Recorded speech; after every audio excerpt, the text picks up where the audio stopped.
and welcome to You Talking to Me. What is the European answer to tax evasion? That's what we are going to discuss today with the following guests. I'm very happy to welcome in our studio in Brussels, Madame Virginie Rozière. She's a French member of the European Parliament from the group of the Socialists and Democrats. Bonjour, Madame Rozière. Bonjour. Mr. Frank Engel, he's a Luxembourgish member of the European Parliament from the European People's Party. Good morning, Herr Engel. Good morning. And we are joined by our colleague Olivier Henrion from our Belgian partner RTBF. Bonjour, Olivier. Bonjour, Danièle. Mr. Engel, first question goes to you. How does it feel these days being a Luxembourger in the European Parliament? Pretty much like last week and the weeks before. You're not the bad guy? Even if some want to believe that, I do think that they didn't start believing it a week or two ago.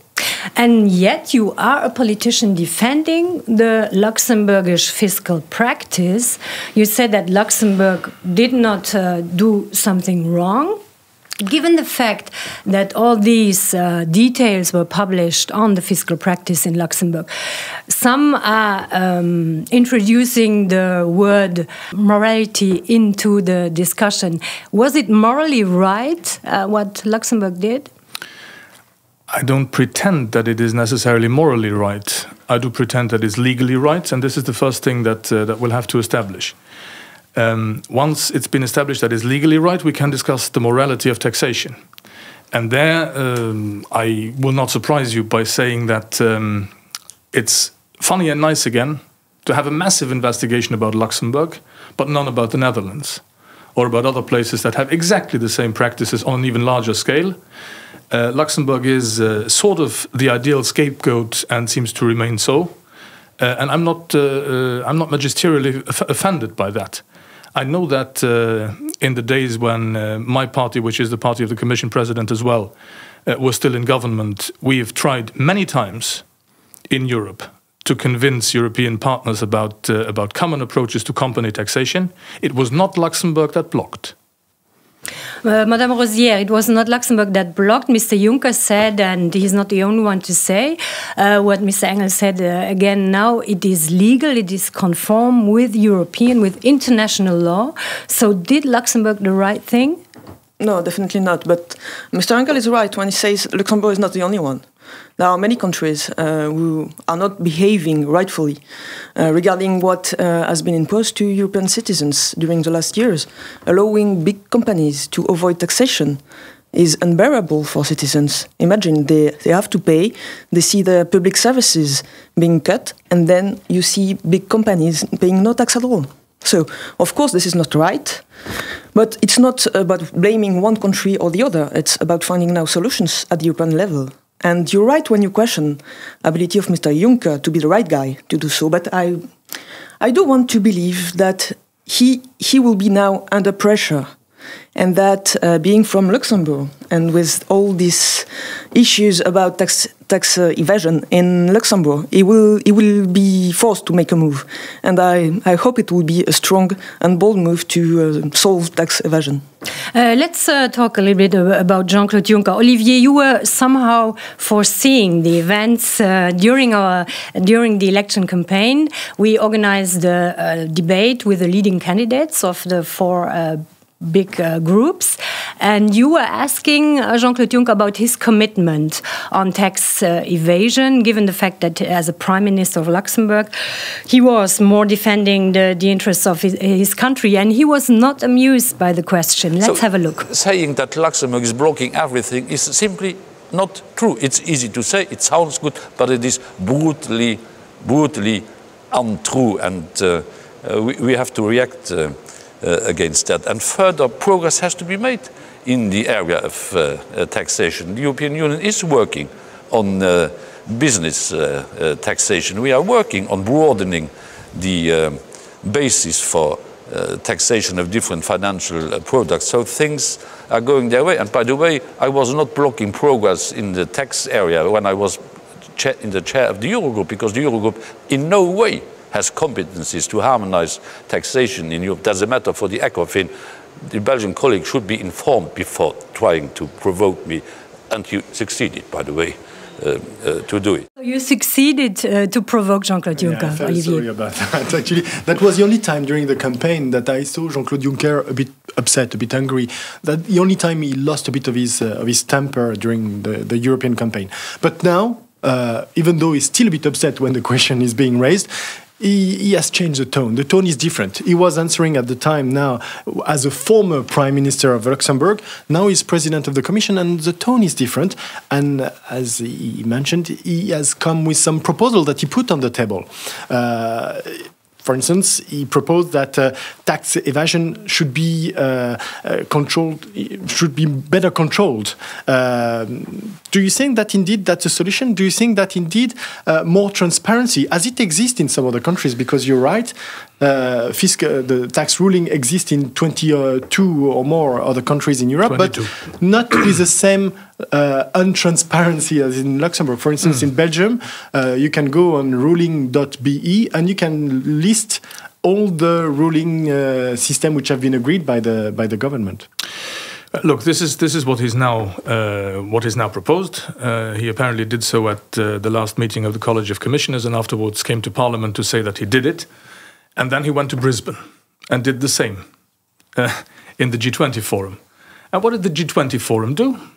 They nicely sent him home with his proposal. And that's my problem. We can do whatever we want in Europe, but we have to ask ourselves one single question, and I leave morality out of it so far. That is, do we still want major companies on this continent with their headquarters or not? If we don't, we merely have to abolish all these practices and they will simply go on their way. And those in Singapore, those in Delaware, those in Nevada and those elsewhere will be more than grateful to receive them. The same will be true in China.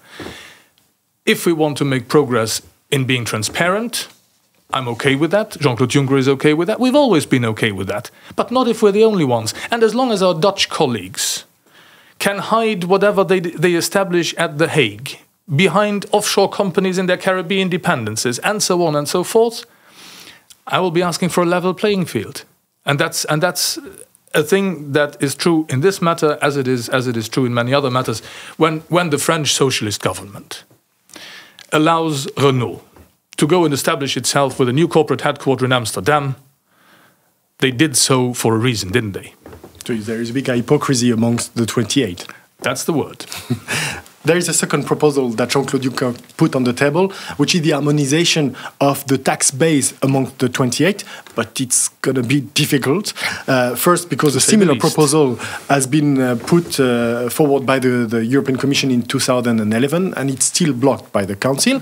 And another example of the difficulty of that proposal to be implemented is that your country, Madame Rozière, for instance, France and Germany, have always claimed to be very proactive. They wanted to share, to harmonize this tax basis, but they haven't succeeded to do so yet. So is it wishful thinking, or is it going once to become reality? Well, I really hope so. It will become a reality, and at least Germany and France are working on it. Still, it's always a challenge to find a common position among two first, but more among 28. So it's a huge work to do, but Mr. Juncker has to be really proactive on that.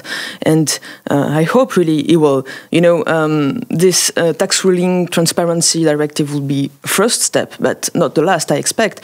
OECD has 15 strong proposals to fight against tax evasion and tax fraud, and I guess this could be a very interesting roadmap. And I expect Mr. Juncker to be willing to comply now with strong expectations from public opinion in Europe. It's something we owe to together, governments, Parliament and Commission, and first of them, Mr. Juncker. We owe that to European citizens. It's after 6 years of austerity in Europe and cuttings in public services, unemployment rising, we cannot. It's unbearable for them to see that big companies, whatever the reasons, whatever what one country does and the other doesn't, from now with an industrial scale escape tax for some of the companies that were listed by the Luxleaks. Some of them had less than 1% tax rate, which is totally unacceptable. So we have together to be really proactive. And first of all, Mr. Juncker, he said he never opposed anything regarding tax harmonization. That's almost true. Bank secrecy was not something he was really favorable to. But now it's not. I want to believe he's not in the same position. He's president of the Commission, and I hope and expect he will do a lot. Yes, at this point we can include a question from our Facebook from Giorgio. He says indeed that member states are not ready for a common corporation tax in Europe, that they prefer to give fiscal advantages to companies. Mr. Engel, so is the problem to be solved? How can it be solved by nations? The companies are not going to solve it. No, and let's put the problem as it should be put. Why on earth would we need uniform taxation all across the continent? The United States doesn't have uniform taxation. Germany doesn't have uniform taxation. France doesn't have uniform taxation, and it's not even a federation. Why would the European Union need uniform taxation, as some would now have us believe that the ideal world would contain it? I'm in absolute agreement that there should be effective taxation on all gains of all sorts everywhere. And that should be the benchmark, so to speak. And of course, governments will have to decide on that, because right now, no matter what Jean-Claude Juncker proposes as Commission President, he's acting beyond competence. The European Union has strictly no competence in these matters yet. I'm not against it acquiring those competences. But for that, we would have to see quite a number of states in the north of Europe, in the center of Europe, many of them, to give up their structured blockade against any European competences in the fiscal area. Maybe then we could even attain a point where we could think and talk together about taxing multinational companies together in Europe and making the proceeds accrue to the European budget. That would be an interesting thing to do. But I haven't heard that yet so far by all of those who insist on maximum national taxation in order to increase national tax revenue. So we are almost at the end. You said no tax harmonization. No tax unification. Unification, sorry. So we are going to have tax competition. Jean-Claude Juncker said he is in favor of tax competition, but it has to be fair. Can tax competition be fair anyway, Mrs. Rozière? Well, for me, it's totally against the spirit of European Union. It's European Union's solidarity and peoples in Europe building something together, not fighting against one another. And now tax competition, especially now it's totally, behind closed doors. It leads to a race to the bottom in public services and social welfare for European citizens. So, of course not, it's not fair, and it's not something we can support. Okay. I have the impression that French public services who are dwindling in one of the places with the highest taxation on the continent. So the equation cannot be that simple. Well, ours haven't suffered that much over the last years. Okay, one last word from Virginie Rozière. It's often said that France has one of the highest taxation rates. But regarding companies, we are in the average in European Union. So I don't think we can be, shown as one of the countries with highest taxation rates. Okay, so thank you very much. Thank you, Mrs. Rozière. Thank you, Mr. Engel. Thank you, Olivier. Thank you all, and see you soon on You Talking to Me.